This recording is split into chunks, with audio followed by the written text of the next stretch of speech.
seringkali kita melihat Alkitab sebagai satu hal yang kita harus tarik aplikasinya kepada diri kita. Oke, but let's be honest bahwa nggak semua aplikasi itu cocok dengan diri kita. Kalau kita hanya melihat Alkitab untuk ditarik aplikasinya, yang tercipta adalah selective reading, di mana kita hanya baca kisah-kisah yang berkenan untuk kita sendiri. Dan Zakaria berkata berulang-ulang kali bahwa orang Israel itu layak akan tumbuh menjadi kerajaan Mesias. Itu makanya kan tadi dikatakan ada tunas yang terus bertumbuh. Tunas itu adalah Mesias nanti. Nah, tapi persoalannya adalah mereka gimana ya? Mereka percaya. Tapi pertanyaan adalah pergumulannya adalah mereka terlalu disibukkan tentang pertanyaan kapan, dan mereka lupa untuk bertanya, kita udah siap belum?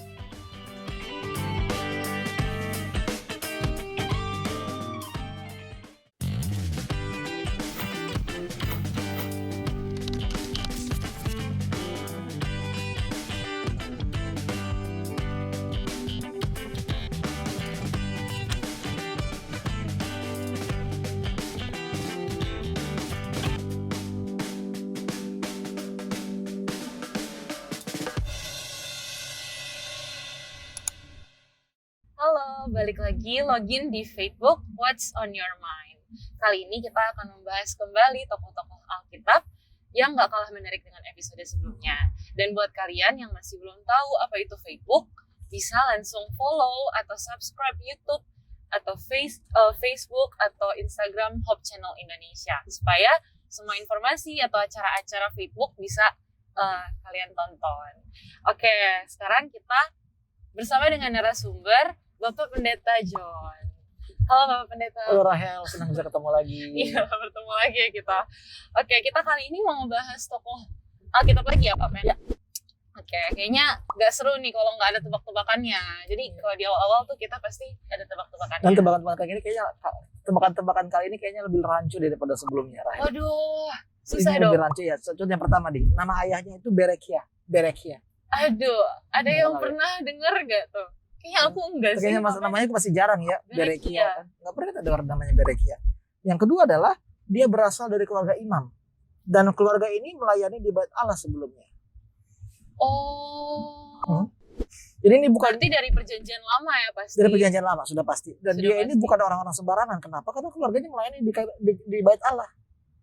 Jadi dia adalah seorang imam yang terpandang juga sebenarnya. Oh iya ya, berarti dia juga adalah seorang imam. Iya, dia juga Karena otomatis karena keluarganya adalah imam. Oke. Ada lagi? Apalagi tuh? Kira-kira? Selanjutnya, dia dipanggil menjadi nabi pada zaman pemerintahan Raja Darius pertama. Oh, berarti. Jadi ya mungkin kayaknya orang-orang suka salah pikir ya bahwa nabi sama imam itu sama. Iya, padahal itu berbeda ya. Beda. Nggak semua nabi, nggak semua imam dipanggil menjadi nabi. Dan nggak semua nabi dipanggil imam. Dan nggak Imam. semua nabi mempunyai latar belakang imam. Iya. Itu jarang banget. Contohnya beberapa nabi yang mempunyai latar belakang imam. Pertama Yeremia. Nah, dia keturunan imam, tapi kemudian dipanggil menjadi seorang nabi. Bukan itu tapi yang kita bahas. Bukan Yeremia. Kita nggak bahas tentang Yeremia. Oke. Bisa tebak nggak kira-kira? Ya? Kayaknya udah mulai apa ya? Mulai keingat kayaknya. Udah teringat? Satu nama. Tapi coba kita tebak-tebakan lagi Pak. Ada lagi nggak Pak? Namanya itu bisa ditemukan di buku Nehemia dan buku Ezra. Artinya Nehemia dan Ezra keduanya menyebut nama tokoh kita hari ini. Oh, berarti cukup terkenal ya harusnya. Dia terkenal. Dan dia juga melayani itu bersamaan dengan Nabi Hagai. Nah, ini kayaknya jadi tambah rancu ya. Kayaknya soalnya Hagai kita jarang kan bicara dengan soal Hagai. Jarang kita bicara soal Hagai. Betul. Jadi yang Hagai, kemudian selanjutnya dia namanya berarti Allah mengingat. Allah mengingat. Unik banget ya arti namanya. Allah mengingat. Ya. Dan nabi ini bukan sekedar seorang nabi, tapi dia juga menulis buku kan seperti yang sudah dibilang bahwa nggak semua nabi itu berasal dari latar belakang imam. Dan hal yang sama juga berlaku kepada nabi, bahwa nggak semua nabi juga menuliskan buku. Tunggu, kalau dia menulis buku, jangan-jangan ada ya nama bukunya? Ada nama bukunya ada. Kitab. Ada. Oh, kitab apa tuh ya berarti Pak Pet? Nah, dan kitab ini sebelum Pak Pet jawab ya. Okay. Kitab ini memiliki wahyu-wahyu itu yang luar biasa keren. Wahyu-wahyu keren. Jadi ini nggak salah, nggak kalah bersaing lah dengan Daniel, dengan Yeskiel, terus siapa lagi ya? Dengan Yohanes Pembaptis. Yohanes Kekasih. Iya. Oke, karena kan setiap kali kita dengar nubuatan, pikiran kamu pasti mengarah ke siapa? Nabi Daniel. Nabi Daniel pasti kan. Kalau nggak Daniel ya Yohanes Kekasih. Tapi Iya. mereka bukan satu-satunya. Nabi ini juga menulis satu buku yang berisi tentang nubuatan-nubuatan dalam pandangan yang agak sedikit unik sebenarnya. Udah ada ide? Aku sih udah kepikiran satu nama nih, Pak Men. Ya, siapa? Zakaria bukan? Zakaria. Betul Iya, sekali. betul ya, Betul sekali. Zakaria. Dan Zakaria itu memiliki arti Tuhan mengingat. Itu luar biasa. Kenapa Mak. namanya Tuhan mengingat? Mungkin karena pada zaman itu orang tuanya merasa bahwa Tuhan itu melupakan mereka. Oh. Karena kan betul. setiap nama itu merupakan harapan. Hmm. Oke, dan semua nama-nama yang di Alkitab itu selalu mempunyai makna yang tersirat. Hmm. Jadi contoh kayak nama Metusalah. Metusalah kan itu tandanya itu dia tidak akan mati sampai air bah terjadi. Oh. Jadi begitu dia mati, air bah datang. Hal yang sama juga berlaku kepada Zakaria, bahwa kehadirannya, kelahirannya seakan-akan menjadi bukti bahwa mereka masih diingat oleh Tuhan. Hebat ya, namanya udah unik, udah menjadi nubuatan juga namanya. Iya, namanya menjadi nubuatan dan Dan kehidupannya dia juga juga nubuatan. nabi. Dan buku yang ia tulis juga menjadi nubuatan untuk masa depan. Wah, udah semakin menarik nih pembahasannya. Iya. Tapi sebelum kita membahas lebih dalam lagi, kita akan break dulu. Sampai jumpa di segmen selanjutnya.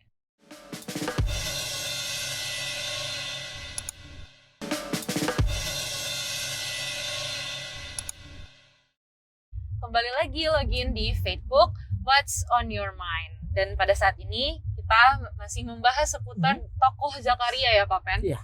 Oke, sekarang kita mau lebih mendalam lagi nih. Sebenarnya Zakaria itu nabi dan imam yang seperti apa tuh? Nah, Zakaria itu dia adalah sosok figur yang sangat-sangat menarik ya. Kenapa? Karena pertama adalah namanya dia di dalam ayat 1 itu dikatakan bahwa dia Nabi Zakaria bin Berekhya bin Ido. Oke. Dia bukan saja seorang imam, tapi dia juga datang dari seorang imam, keturunan imam. Artinya Nabi apa? dan imam. Zakaria itu memiliki identitas ganda. Yang pertama adalah dia harus berbicara sebagai seorang imam. Yang kedua adalah dia juga harus berbicara sebagai seorang nabi. Dan kita akan saksikan bahwa identitas gandanya ini seperti nabi yang akan beberapa kali itu menyulut konflik dengan orang sekitar. Oh. Oke. Karena di beberapa ayat itu dia memanggil para nabi untuk bertobat. Dia bilang dia memanggil para nabi. Para nabi. Sorry, para imam. Oh, para imam. Ya. Untuk bertobat. Dan seperti kita ketahui itu imam itu merupakan struktur keagamaan yang ada pada saat itu. Jadi imam lah yang menjadi pemimpin ketika mereka datang ke Bait Allah. Imam yang menjadi pemimpin mereka dan menuntun mereka untuk menjadi orang lebih baik lagi. Dan ketika Zakaria yang tadinya seorang imam menjadi seorang nabi, dia nggak ragu-ragu untuk mengkritik mereka yang datang dari latar belakang yang sama dengan dia. Pada saat itu memang seperti apa keadaannya Pak Pen? Pada orang Israel. Pada saat itu parah sih. Kenapa? Karena karena waktu itu kan bangsa Israel kan tersebar di seluruh penjuru dunia. Bangsa Yehuda termasuk Israel juga. Jadi mereka itu harus membangun komunitas-komunitas yang berbeda di mana mereka tinggal.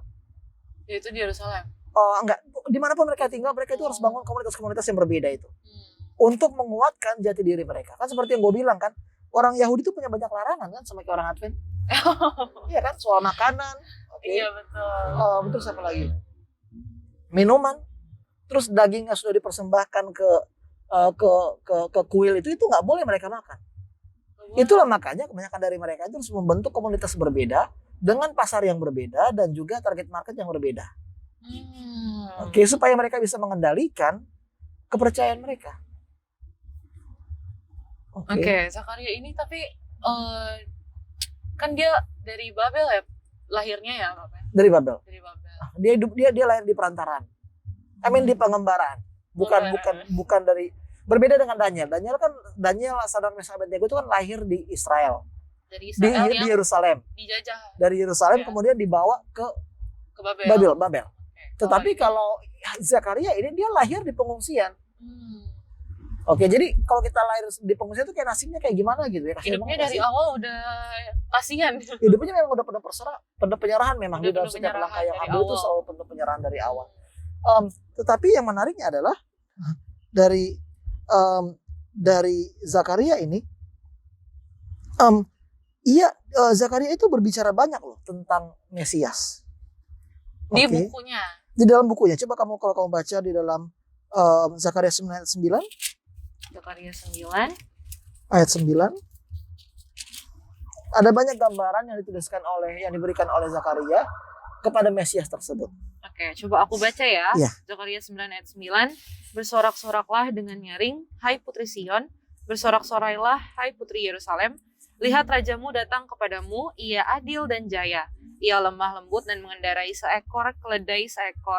keledai beban yang muda. Oke, jadi sini ada nubuatan ya, bahwa rajamu akan datang dengan mengendarai keledai.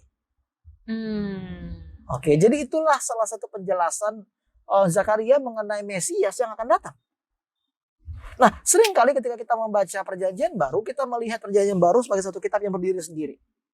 Iya kan? Kita beranggapan bahwa I do not need to read all of these Old Testament books. Saya nggak perlu baca buku-buku Old Testament, Perjanjian Lama. Saya nggak perlu tahu tentang nabi-nabi seperti Hagai, Zakaria, Yunus, Obadja. Karena bagi saya itu nggak relevan. Padahal sebenarnya relevan. Kayak contohnya di sini kan. Iya. Tindakan Yesus untuk masuk ke Yerusalem dengan keledai itu bukanlah tindakan yang diputuskan begitu saja. Tapi sudah dinubuatkan. Dan pilihan Yesus akan keledai itu bukan karena nggak ada kuda. Oke, banyak orang berpikir karena nggak ada kuda ya udah naik keledai aja. Kalau nggak ada akar, pasti nggak peribahasa itu. Nggak ada akar, rotan pun jadi. Oke. Ya. Tapi bagi Yesus enggak. Alasan kenapa dia naik keledai ya karena dia ingin menggenapi nubuatan yang telah dikatakan oleh Zakaria sebelumnya. Dan hal yang sama tidak saja ditulis di sana. Coba kalau buka lagi di dalam 10 ayat 4. Zakaria 10 ayat yang keempat. Oke, aku baca. Daripada mereka akan muncul batu penjuru, daripada mereka akan muncul patok kemah, daripada mereka akan muncul busur perang, daripada mereka akan keluar semua penguasa bersama-sama. Mereka kata itu daripada mereka akan muncul batu penjuru. Dan kalau kita lompat ke Perjanjian Baru, siapa batu penjuru itu? Tuhan, Yesus. Ya, tapi kita nggak tahu kalau itu dilandaskan pada Perjanjian Lama. Iya, betul. Oke, jadi kita sadari bahwa semua yang ditulis di Perjanjian Baru itu nggak berdiri sendiri. Jadi emang ada sambungannya ya dengan persamaannya dengan Perjanjian Lama. Terutama karena ini disebut sebagai Messianic prophecy atau nubuatan mengenai kedatangan Mesias. Coba satu lagi kita buka di Zakaria 13 ayat 7. Zakaria 13 ayat yang ke-7. Hai pedang, bangkitlah terhadap gembalaku, terhadap orang yang paling karib kepadaku. Demikianlah firman Tuhan alam semesta alam. Bunuhlah gembala sehingga domba-domba tercerai berai. Aku akan mengenakan tanganku terhadap yang lemah. Oke, jadi di sini dikatakan mengenai seorang domba-dombanya setia, tapi kemudian dikatakan seorang gembala yang setia, tapi kemudian gembala ini ditolak oleh gembala-gembala lainnya. Dan ini merupakan referensi tidak langsung atau ikatan yang tidak langsung kepada siapa? Pada siapa ini Bapak? Kepada Yesus. Siapa ini? Oh, ini Yesus. Oke, jadi ini luar biasa dari buku Zakaria karena begitu banyak apa yang ditulis Zakaria itu menjadi landasan dari pelayanan Yesus nantinya. Oke.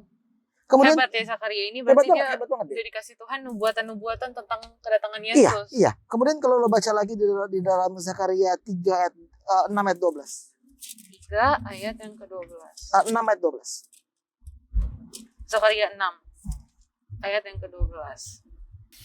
Katakanlah kepadanya, beginilah firman Tuhan semesta alam, inilah orang yang bernama Tunas, ia akan bertunas dari tempatnya dan ia akan mendirikan bait Tuhan. Oke, dikatakan di sini ada orang bernama Tunas. Dan Tunas itu akan membangun bait Tuhan. Dan Tunas itu di sini sebenarnya melambangkan Yesus. Oke, jadi Zakaria talk a lot about Jesus. Itu yang dia bilang. Dia tahu bahwa di masa depan akan datang seorang Mesias.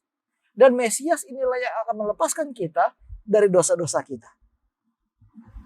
Oke, gimana? Oke, jadi Zakaria ini udah pasti adalah seorang nabi ya, karena nubuatan-nubuatannya itu memang real gitu. Iya. Well, kenapa real di zaman kita?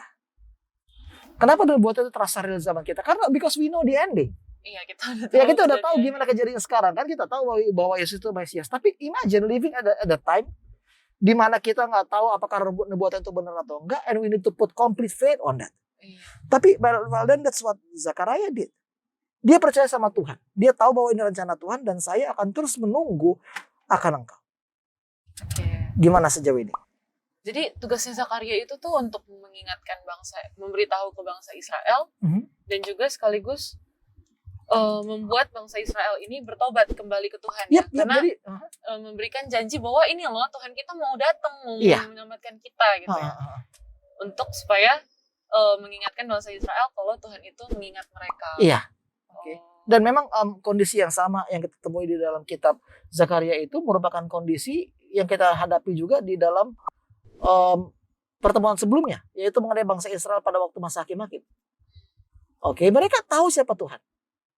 Mereka tahu cerita apa yang Tuhan telah perbuat di masa lalu, tapi tetap aja when they are about to do something, mereka nggak pernah minta bantuan Tuhan. Sakit nggak sih kalau udah jadi kayak udah punya satu relationship, oke, tapi nggak diakuin? Aduh, itu digantung bukan maksudnya? Atau mungkin kalau untuk cowok-cowok ya sakit nggak sih kalau untuk cowok-cowok udah pacaran tapi dia tuh kayak nggak pernah ngandelin lo dalam segala hal. Ya gimana nih teman-teman cowok-cowok, pernah gak digituin kayak udah pacaran cuma dia nggak pernah ngandelin lo dalam segala hal, dia justru ngandelin teman yang lain, kan agak gimana gitu. Kayak pengalaman pribadi ya? Enggak sih, so I think this is what is happening here. Oke, mereka tahu siapa Tuhan. Dan mereka percaya bahwa Tuhan telah membawa mereka dari pembuangan kembali ke tanah Kanaan. Tapi entah kenapa, imannya itu menjadi stagnan. Iya ya. Jadi memang pekabaran kita hari ini berbicara mengenai mereka yang bergumul dalam stagnansi kerohanian. Wah, seru banget pasti ini. Nah, tapi kita akan lanjut ke segmen selanjutnya nanti ya Pak Ben. Kita break dulu. Oke, sampai bertemu di segmen selanjutnya.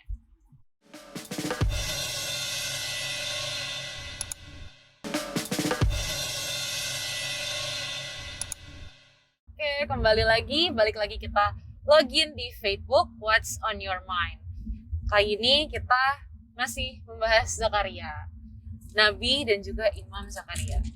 Oke, aku mau tahu deh pendeta, menurut pendeta, kenapa sih kita jarang banget ngebahas kitab Zakaria ini? Ya mungkin inilah kayak tantangan utama kita ya di dalam menjadi orang percaya. Kita seringkali kita nggak fokus sama buku-buku nabi-nabi kecil seperti ini. Seperti Zakaria, Hagai, oke. Kamu pernah nggak baca Hagai? Habakuk? Iya sih, aku soalnya kalau follow the Bible mungkin dari awal terus, Papen, nggak nyampe Zakaria. Kalaupun nyampe pasti kita skip langsung ke Matius. Karena susah untuk dimengerti. Karena susah dimengerti dan kita nggak familiar sama itu. Iya. Ya, contohnya, oke. Kalau gue kasih sama lo kan accountant kan? Kalau lo accounting kan? Iya, accounting, Papen. Ya kalau lo kasih ke gue pembukuan, oke, gue pikir gue nggak enjoy. Gue pasti nggak enjoy. Karena nggak bisa dimengerti. Ya karena gue nggak ngerti. Tapi kalau hal yang sama juga disampaikan ke lu, kira-kira lu pasti enjoy nggak? Ya enggak dong. Enggak juga ya. Kan lu enggak, karena masa enggak? susah untuk dimengerti kan Bapen. Jadi ya tapi kan that's your thing kan, udah pasti kan. Maksudnya pembukuan kan? Itu kamu. Iya. Oke, itu pasti lu pasti seru banget dan lu pasti tahu cara-caranya supaya untuk melihat kayak di mana nih yang nggak cocok. Iya. Nah, I think hal yang sama juga berlaku kepada kita. Tapi basically gue percaya ada 3 hal kenapa buku Zakaria itu jarang kita bahas. Yang pertama adalah setelah Yerusalem jatuh ke tangan Babylon pada tahun 587, kerajaan Yehuda itu kerap kali didominasi oleh negara-negara lainnya. Itu terus-terusan dijajah. Ganti-ganti tangan, kita dijajah sama Seleucid, sama Ptolemy, dan juga sama kerajaan Roma juga akhirnya. And it's not a good history. Oke. Karena kita pengen supaya kita itu kan makmur terus kan. Kita pengen supaya kita itu di atas semua. Dan fakta bahwa Yerusalem dikuasai dan harus terus tertekan sampai zaman Matius, itu membuat kisah kita itu lebih lambat untuk dibaca. Berbeda dengan cerita kayak Daud, kayak Salomo, atau juga kayak raja-raja yang lainnya. Kenapa? Kan ya seru kan? Karena dia menang-menang terus. Beda sama Zakaria, karena apa? Karena ini merupakan saat-saat terendah di dalam sejarah bangsa Yehuda. Mereka harus, kenapa? Iya. Sebenarnya walaupun itu di saat-saat terendah, justru di sini perjanjian Tuhan lebih banyak diberitahu. Enggak juga. Justru pada waktu itulah iman mereka itu menjadi lebih kompleks. Karena mereka akan menemukan satu identitas berbeda yang disebut dengan Yahudi. Oke, jadi banyak orang berasumsi bahwa Yahudi itu adalah orang-orang yang merupakan keturunan dari Abraham. Iya kan, jadi Daud itu orang Yahudi. Pernah nggak lo dengar? Terus siapa lagi ya? Salomo orang Yahudi. Tapi sebenarnya enggak. Yahudi itu adalah orang-orang Israel yang keluar dari Babylon. Jadi ini Yahudi, identitas Yahudi itu tercipta setelah Yerusalem direbut. Itu yang pertama. Oke. Dan uniknya adalah ketika kita mendengar kata Yahudi, biasanya mindset apa yang datang ke pikiran kamu? Ya, berarti umat Tuhan. Bukan, apalagi mindsetnya negatif atau positif kalau dengar kata Yahudi? Ada negatifnya juga sih. Bagaimana negatifnya? Ya, lebih ke apa ya? Menunjuk-nunjuk orang itu gimana ya bahasa simpelnya? Ya gimana menunjuk orang? Ya negatif lah, tidak sadar apa kesalahan dia. Fanatik? Iya, fanatik. Kemudian hipokrit? Iya Kan? Kenapa kita punya pikiran kayak gitu? Ya, karena kita sering banget dengar kisah Yesus dari sudut pandang yang nggak seimbang, yang nggak netral. Contohnya kita sering menganggap bahwa orang Yahudi, orang Farisi, Saduki ini orang-orang jahat. Iya kan? Kita anggap mereka ini berusaha mencari keselamatan dengan usahanya sendiri. Oke, jadi karena konotasi pikiran mindset yang kita punya terhadap Farisi, Saduki itu sudah negatif, jadi kita nggak merasa tertarik lagi untuk mencari tahu kenapa identitas mereka bisa demikian. Oke, kita sudah punya mindset yang negatif terhadap orang Yahudi, jadi udahlah. Ngapain kita bahas tentang itu, tentang demikian lagi. Dan bahkan kalau lu baca buku kayak orang-orang yang buku-buku yang diterbitkan setelah pembuangan, contohnya kayak Ezra, Daniel, Nehemia, Esther. Biasanya kan kita suka baca 4 ini doang kan. Kalau nggak Esther, Daniel. Karena seru, ceritanya bisa kami pahami. Bukan, karena mereka sukses. Oh iya, dan karena mereka sukses juga. Karena mereka sukses. Jadi karena mereka sukses kita masih bisa relate. Nah, begitu dengan orang-orang seperti ini yang berbicara tentang kegagalan, berbicara tentang kerapuhan iman, berbicara tentang kemunafikan manusia, kita nggak siap. Karena kita takut kalau kita membaca mereka, kita bakal melihat diri kita sendiri. Iya. Oke, jadi itu yang alasan kedua, bahwa kita sudah punya stereotip negatif terhadap mereka. Yang ketiga adalah karena kita sering melihat perjanjian baru sebagai penggenapan dari perjanjian lama.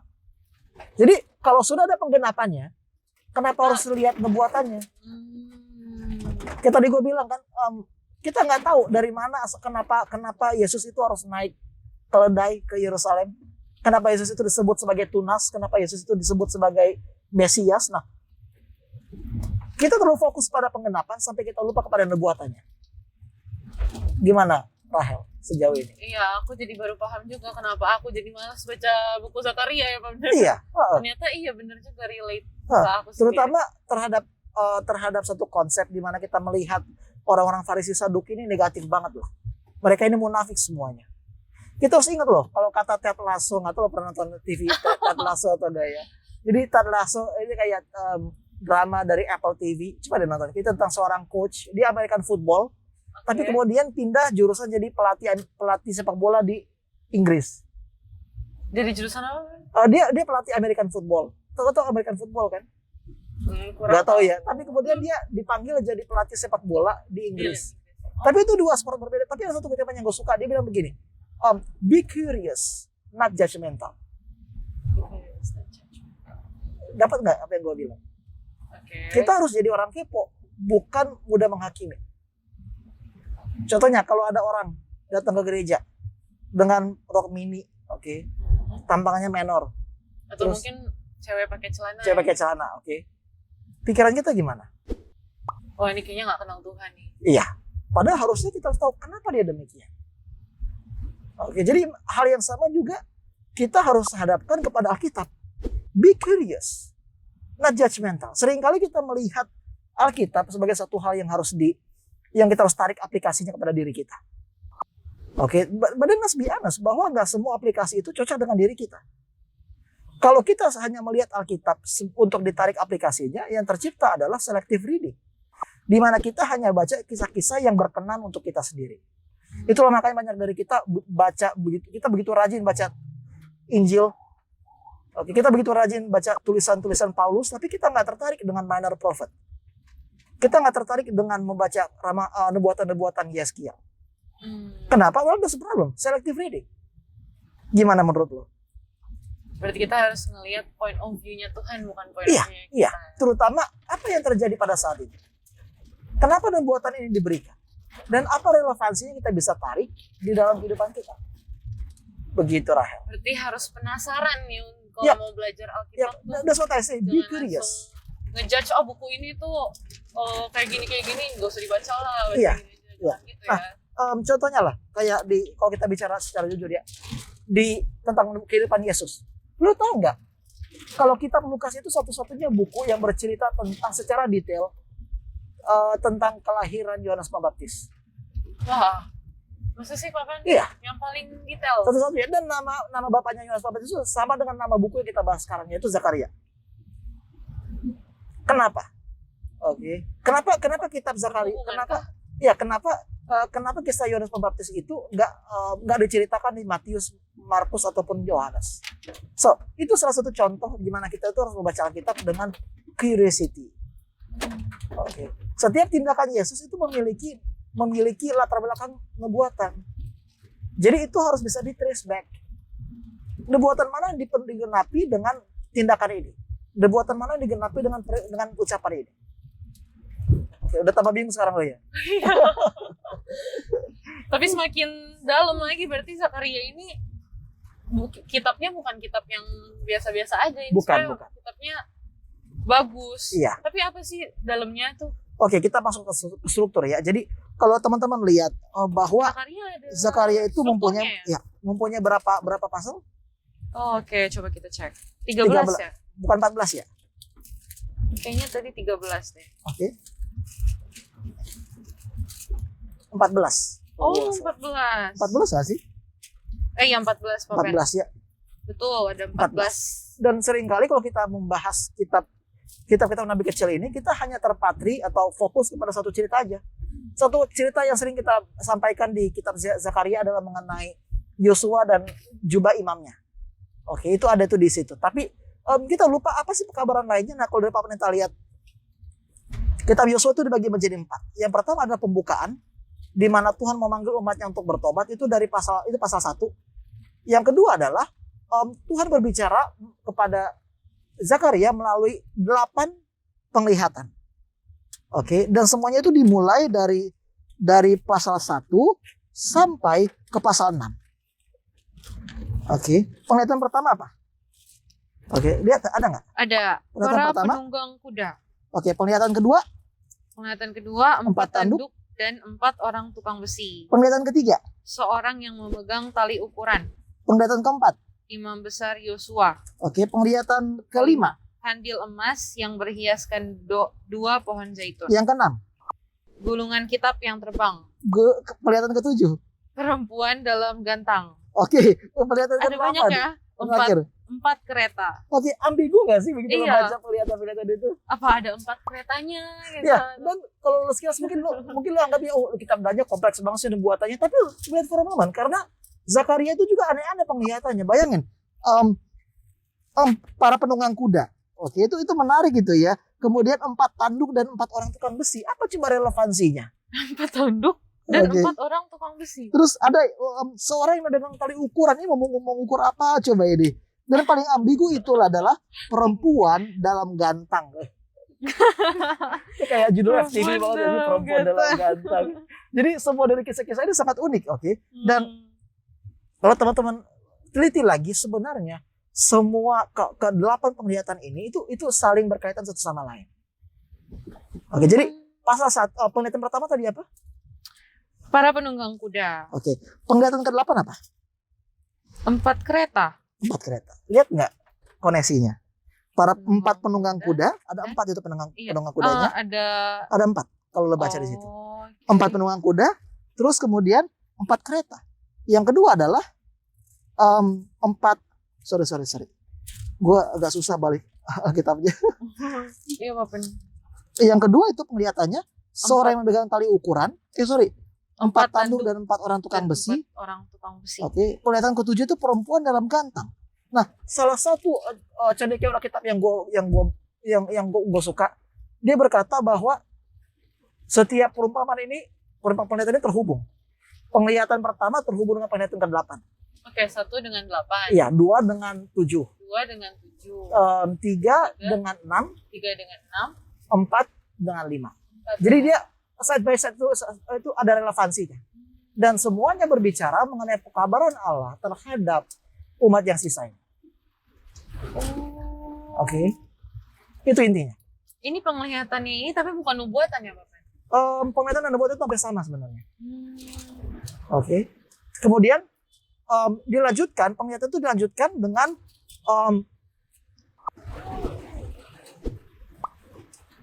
penglihatan itu dilanjutkan dengan di mahkotainya Yosua. Mesias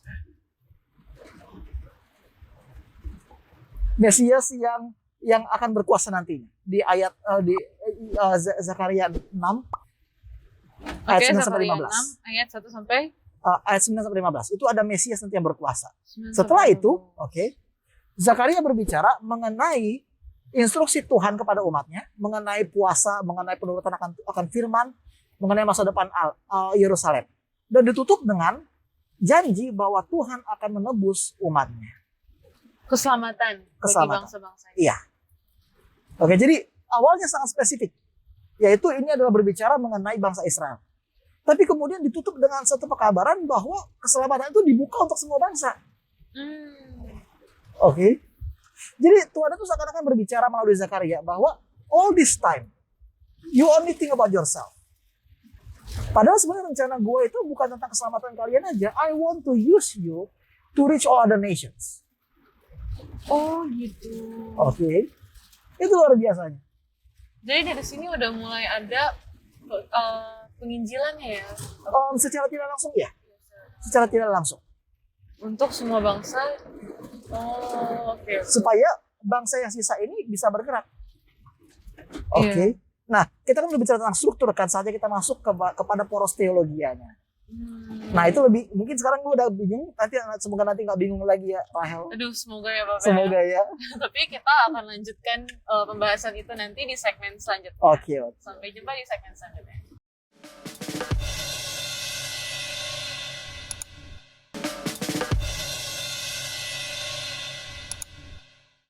Halo, kembali lagi login di Facebook. What's on your mind? Oke nih, Pak Pen. Sesi terakhir nih. Kita mau bahas apa ya kalau di sini? Nah, pada saat ini kita akan membahas mengenai poros teologi dari kitab Zakaria. Apa tuh poros teologi? Itu kayaknya aneh banget gak sih? Iya, aku gak pernah dengar kayaknya. Kan ada khotbah bilang kan, jadi poros teologi kita pada sabat ini adalah. Nah, tapi poros teologi itu adalah dasar-dasar pekabaran Zakaria yang ia sampaikan kepada umat Israel pada zaman. Jadi merupakan landasan-landasan pemikiran yang menjadi tema utamanya. Kenapa dibuat kitab ini? Gitu? Iya. Jadi yang pertama itu poros teologi pertama adalah pertobatan. Pertobatan bangsa Israel. Iya, panggilan pertobatan. Tapi panggilan pertobatan ini tidak diberikan kepada orang-orang yang jauh dari Tuhan. Oke, itu uniknya. Pekabaran pertobatan Zakaria diberikan kepada orang-orang yang beragama, yang dekat dengan Tuhan, yang rajin melakukan tindakan puasa dan segala macam. Tapi secara rohani mereka itu jauh dari Tuhan. Aku tahu nih, Yahudi bukan Bapak? Well, itu ya orang-orang Yahudi sebenarnya. Dan ini menariknya, kenapa? It's easy, mudah bagi kita untuk berbicara mengenai pertobatan kepada orang-orang yang jahat. Itu mudah. Karena kita bisa ukur jarak mereka kepada Tuhan. Iya kan? Kita tahu, ini orang merokok nih, suka main judi. Jarang ke gereja. Kita bisa prediksi lah sejauh apa dia dengan Tuhan. Tapi kalau kepada orang-orang yang beragama, orang-orang yang dekat sama Tuhan, orang-orang yang rajin melakukan disiplin-disiplin kerohanian, kita nggak tahu sebenarnya gimana hubungan kerohanian mereka dengan Tuhan. Itulah makanya di dalam Zakaria 1, Zakaria 1 ayat 5.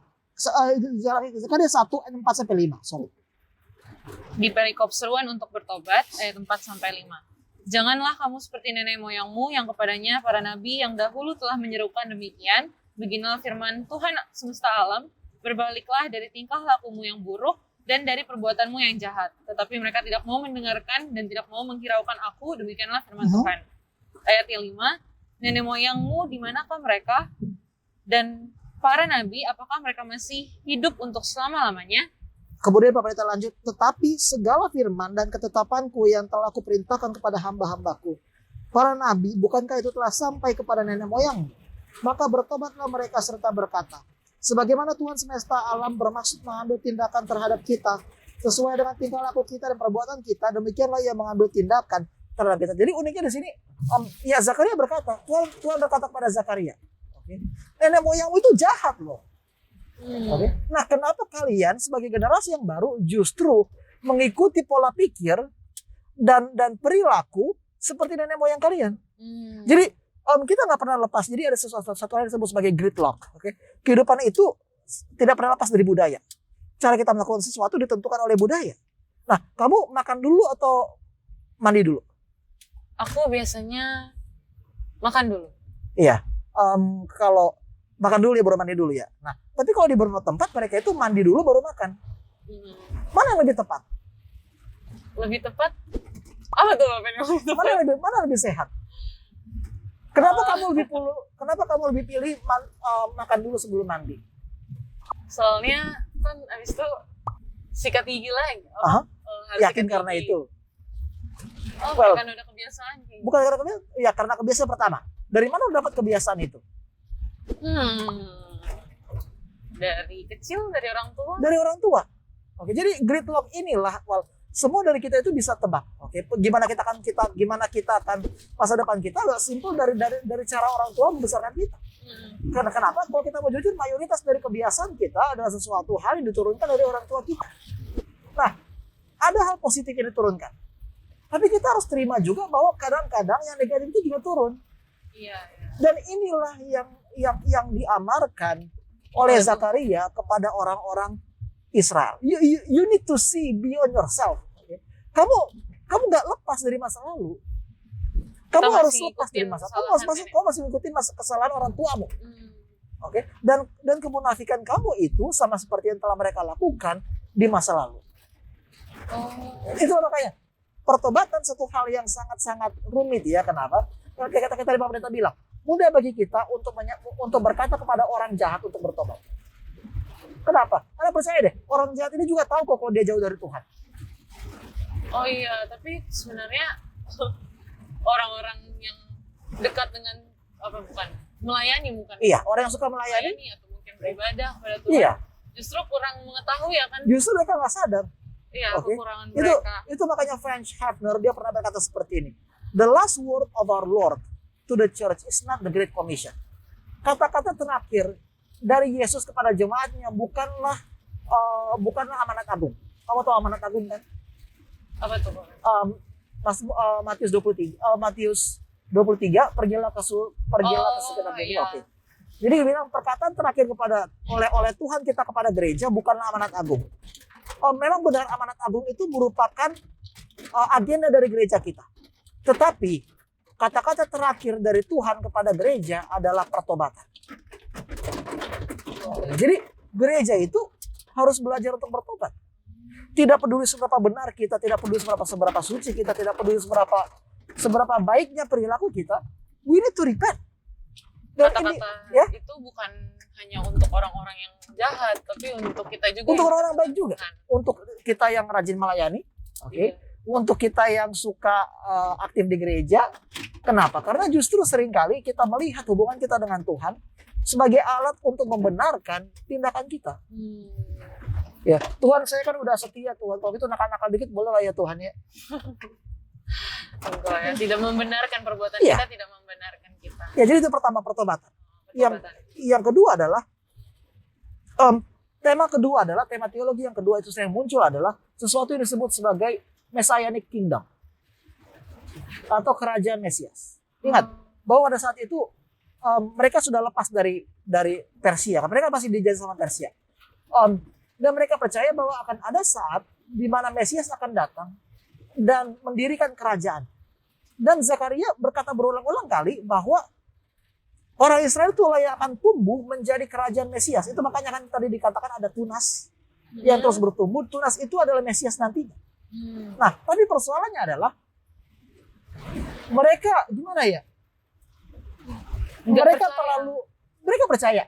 Oke. Mereka percaya. Tapi pertanyaan adalah pergumulannya adalah mereka terlalu disibukkan tentang pertanyaan kapan. Dan mereka lupa untuk bertanya, kita udah siap belum? Mereka penasaran, kapan sih Mesias itu datang? Kapan sih kita bisa menjadi negara yang makmur lagi? Kapan sih kita bisa menjadi bangsa yang kuat lagi? Tapi mereka lupa loh, bahwa sebelum Mesias itu datang, pertanyaan itu bukan kapan, tapi udah siap belum? Agak relate ya sebenarnya sama kita sekarang ini. Iya. Ya kita sering kita kan apalagi waktu pandemi itu kita beranggapan kan Tuhan udah mau datang nih segala macam nih. Ini tanda-tanda akhir zaman nih. Tapi menurut gue pertanyaannya itu bukan kapan Tuhan datang, tapi kita udah siap belum secara pribadi. Kenapa kita mau mencari sesuatu yang enaknya aja? Tapi untuk preparation untuk itu nggak ada. Begitu. Jadi Zakaria itu seakan-akan menegur mereka, menemplak mereka bahwa kerajaan itu bukanlah sesuatu yang sesuai sama apa yang mereka pikirkan. Oleh karena itu daripada bertanya-tanya kenapa, kapan, justru Zakaria berkata, kamu harus bantu tetanggamu dulu. Pastikan ada keadilan, pastikan ada kebaikan, pastikan ada kebenaran di komunitas kamu, barulah kamu bertanya kapan. Oke, bagaimana? Sangat sulit sih untuk berkata siap sebenarnya. Iya. Jadi kebanyakan kita malah mengulur-ngulur untuk bertobat. Ya kalau bisa besok, kenapa nggak besok gitu kan? Kita mengulur-ngulur, kita ambil waktu karena kita merasa bahwa tapi begitu berbicara tentang kedatangan Yesus kedua kali semuanya semangat. Begitu berbicara tentang berkat-berkat surgawi semuanya semangat. Tapi begitu kita berbicara tentang relevansi kehidupan sehari-hari mengenai rohani kita nggak merasa terbakar. Oke. Dan tema seperti ini yang disampaikan berulang-ulang di dalam kitab Zakaria. Jadi yang pertama itu adalah pertobatan. Yang kedua adalah komunitas Mesias yang akan datang. Di mana Mesias itu akan membawa kedamaian dan keharmonisan di antara bangsa Israel. Yang ketiga adalah mengenai seorang Mesias. Oke. Dan Mesias ini uniknya adalah di dalam pasal berapa ini ya? Di dalam pasal 11 itu dikatakan bahwa akan ada seorang gembala yang datang. Oke. Dan gembala ini, tapi pada akhirnya gembala ini akan diasingkan oleh umatnya sendiri. Oke, jadi emang udah tahu ya sebenarnya harusnya bangsa Israel yang membaca kitab Zakaria ini mereka udah tahu bangsa Yahudi. Bangsa Yahudi bukan Israel lagi ya. Harusnya bangsa Yahudi ini yang membaca kitab Zakaria. Mereka harusnya udah tahu. Seharusnya mereka tahu. Masa depannya mereka akan menolak Mesias ini. Jadi harusnya mereka udah prepare dong pendeta dari awal. Iya. Seharusnya supaya tidak seperti itu. Seharusnya demikian. Tapi perhatikan ya, kita melihat mereka. Ingat tadi Pak biasanya be curious, not judgmental. Okay? Seharusnya mereka tahu. Okay? Tapi kita nggak bisa sangka bahwa terkadang situasi dan kondisi itu memberikan interpretasi berbeda kepada satu event. Oke, contohnya nih kayak, lu pernah nggak sih kayak punya teman? Oke, lu anggap dia teman. Tapi begitu lo chat dia anggap itu spesial. Teman cowok. Oke, jadi kayak spesial tuh di atas teman ya? Di atas teman. Oh gitu. Pernah nggak sih kayak ada sepihak gitu? Pernah. Lu anggap itu cuma teman doang, tapi bagi dia lu itu udah kayak teman spesial. Oh gitu. Kenapa? Ekspektasi. Oke. Mungkin lu pada waktu itu ya sebenarnya ekspektasi ini. Mungkin lu waktu itu hanya pengen teman curhat. Oke. Tapi dia pengennya pacar. Jadi ketika lu curhat ke dia merasa bahwa lu memberikan approach yang terbuka untuk dia. Kan sebenarnya enggak. Tapi ekspektasi itu sekali lagi memainkan peran penting di dalam menantikan event tertentu. Sama kayak ini tuh apa? Sama seperti Zakius. Zakius. Zakaria. Yang apa itu lu bilang Zakarius kan? Salah. Oke. Gimana selanjutnya? Itu sih kalau dari gua, jadi gua bilang. Nah, jadi yang pertama adalah mengenai pertobatan, yang kedua mengenai kerajaan Mesias, yang ketiga itu mengenai Mesias sendiri yang tampil sebagai raja yang ditolak. Oke. Yang terakhir adalah 12-14. Pasal 12-14 di mana ada kemenangan terakhir dan Tuhan menjadi raja atas Yerusalem. 14 ayat 12. pasal 12 sampai 14. Oh, oke. Nah, kalau kita lihat dari secara garis besar, kenapa mereka ketika Yesus datang itu mereka menolak? Kenapa? Karena mungkin mereka berpikir, karena di sini kan nubuatan itu kan dalam satu hal, dalam satu buku kan, di mana ada Mesias datang, tapi kemudian pada saat bersamaan akan ada kerajaan Tuhan di Yerusalem. Mereka beranggapan bahwa ini semuanya terjadi dalam satu event yang bersamaan. Jadi ketika Mesias datang, sudah pasti dia mendirikan kerajaannya di Yerusalem. Jadi mispersepsi itulah yang membuat bangsa Israel, bangsa Yahudi, nggak bisa melihat secara nyata mengenai misi Yesus di bumi. Padahal kita tahu bahwa kedatangan Yesus dan pendirian kerajaan Yesus di Yerusalem itu dua hal berbeda. Oke. Iya kan, karena Yerusalem baru itu akan diwujudkan nanti setelah 1000 tahun. Bukan pada waktu Yesus datang. Belum. Itulah mengapa miskonsepsi itu terjadi, Rahel. Oke, jadi ekspektasinya yang udah terlalu tinggi seperti yang Iya. Dan kemudian nih Pak Pendeta mau bahas satu poin penting nih. Kita tinggal beberapa menit lagi. Di Zakaria 7. Bisa baca ayat 1 sampai 5. 7 ayat 1 sampai 5. Pada tahun yang keempat zaman Raja Darius, datanglah firman Tuhan kepada Zakaria pada tanggal 4 bulan ke-9, yakni bulan Kisleu. Adapun penduduk Betel telah mengutus Sarezer dan Regem-Melek serta orang-orangnya untuk menggunakan hati Tuhan, untuk menanyakan kepada para imam dari rumah Tuhan semesta alam dan kepada nabi demikian. Haruskah kami sekalian menangis dan berpantang dalam bulan yang kelima seperti yang telah kami lakukan bertahun-tahun lamanya? Maka datanglah firman Tuhan semesta alam kepadaku, bunyinya, katakanlah kepada seluruh rakyat negeri dan kepada para imam demikian. Ketika kamu berpuasa dan meratap dalam bulan yang kelima dan yang ketujuh, selama 70 tahun ini, adakah kamu sungguh-sungguh berpuasa? Gue lanjut. Untuk aku. Dan ketika kamu makan dan ketika kamu minum, bukankah kamu makan dan minum untuk dirimu sendiri? Bukankah ini firman yang telah disampaikan Tuhan dengan perantaran para nabi yang dahulu? Ketika Yerusalem dengan kota-kota yang di sekelilingnya masih didiami orang dan masih sentosa dan tanah Negeb dan daerah bukit masih didiami. Lo dapat nggak apa yang terjadi di sini? Jadi sebenarnya mereka ini melakukan ini untuk diri mereka sendiri. Jadi kan setelah Babylon runtuh kan mereka ada hari-hari tertentu di mana mereka berpuasa supaya Yerusalem itu dipulihkan lagi. Sorry, bukan setelah Babylon runtuh, setelah Yerusalem runtuh. Selama 70 tahun mereka berpuasa. Dan setelah mereka pulang, mereka tanya, harus nggak kita berpuasa lagi? Tapi justru Tuhan bilang, kamu itu berpuasa bukan untuk aku loh. Kamu itu berpuasa untuk diri kamu sendiri. Untuk kenyamanan kamu sendiri, untuk cita-cita kamu sendiri. So, jadi kita bicara mengenai tradisi ya, tradisi bagus. Oke, we need tradition. Kita memang perlu tradisi di mana kita itu punya hidup yang teratur, kayak bangun tidur, terus baca Alkitab, makan terus mandi, itu tradisi. Tapi ketika tradisi itu menjadi keharusan, dan memiliki dampak keselamatan, itu menjadi bahaya. Kalau kita salah nggak untuk mempunyai, kalau kita makan dulu baru mandi, salah nggak?